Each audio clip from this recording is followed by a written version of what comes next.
Okay, so we're just gonna jump right into it. We ain't gonna waste no time. So of course I have my craft paper laid out and it's secured with my paperweights, aka crystals, because you know crystals are the perfect paperweights and they come in clutch.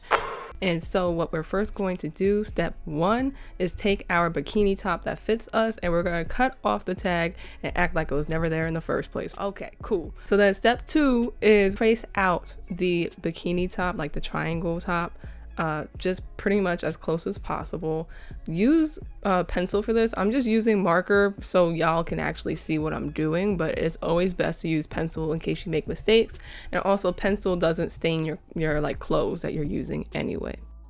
And it should look like that. Make sure it just is curved at the bottom so that you know that it really fits kind of like the shape of your body. So now I'm adding a 1/2 inch all around the triangle because for me that bikini top was actually really small. And so like it just wasn't working, it wasn't fitting, you know, it was more like pasties than actually bikini top. So I had to make it a little bit bigger. So I also labeled it as fit, just so I remember that that's not seam allowance, that's just helping me to make a bigger bra cup. So now what I'm doing is adding a 1/4 inch seam allowance all around the bra cup or the triangle, whatever.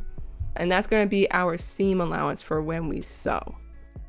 And that's pretty much it. We're like done after we label everything. So if y'all want like a more in-depth like tutorial about how to draft a triangle bikini cup or top from scratch, then let me know in the comments down below because I'll definitely do that. It's just that I felt like this would just be the easier option for beginners.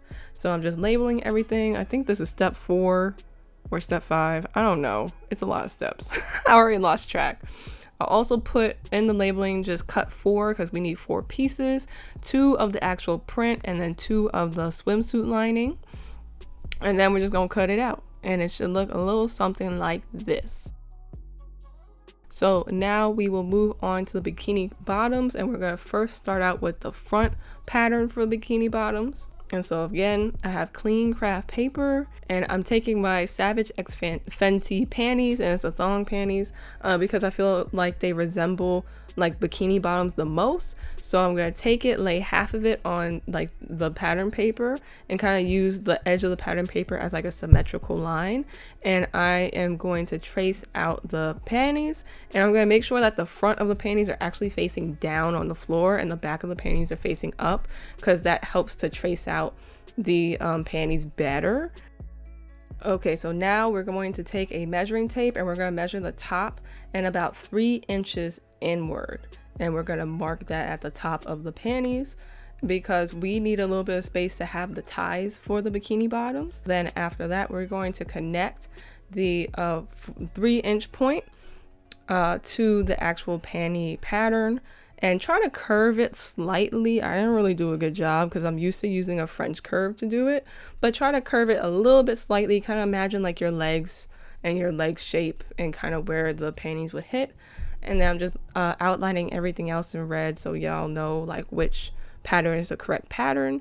And now I'm adding a 1/4 inch seam allowance all around the panties. Okay, and then you can witness me messing up right here. Just ignore it, act like it didn't happen. You know, I am a professional now and that totally didn't happen. It's just your eyes playing games on you. Okay, so we're just gonna cover that up. And then now we're going to just label everything. So this is a bikini bottom front piece. And then you're gonna cut 1 on the fold. I'm marking here that's on the fold so I can remember because I always forget and then I cut it off of the fold and it's just like a whole disaster. It's not cute. So anyway, speaking of cutting, we're going to cut the pattern out and then we're going to move on to the back bikini bottom piece and then that'll be it. So this is what our front bikini bottom piece should look like. And now we're moving on to the back bikini bottom piece. So we're going to flip the panties over so that the front is facing us and the back is on the floor. And again, we're gonna trace it, but just make sure that you like move the front kind of up so you can get that, like you can see the back of the bikinis and get that clean line and just make sure it's like as accurate as possible. Don't trace like me. I'm not tracing that well because I don't want to get any marks on my panties, because like I said, doing it in pencil is better. So again, we're gonna measure actually 4 inches in instead of 3 inches in for the back, and mark it on the top of the panties, and then kind of connect that line to the rest of the panty pattern, trying to curve it as much as possible. Now this is a thong bottom for me. If you want to do more of a covered bottom, let me know. I'll do a tutorial on that as well, because I'm trying to still figure that out. Thong bottoms are just easier to like sew and pattern for. So anyway, again, we're adding a 1/4 inch seam allowance.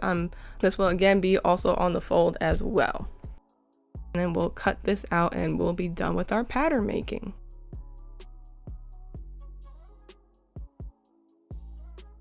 So your back pattern piece should look like this.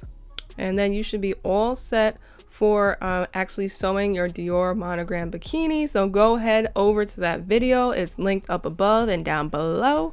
And you know, just keep it popping. And I love you, love yourself, and I'll see you in the next video.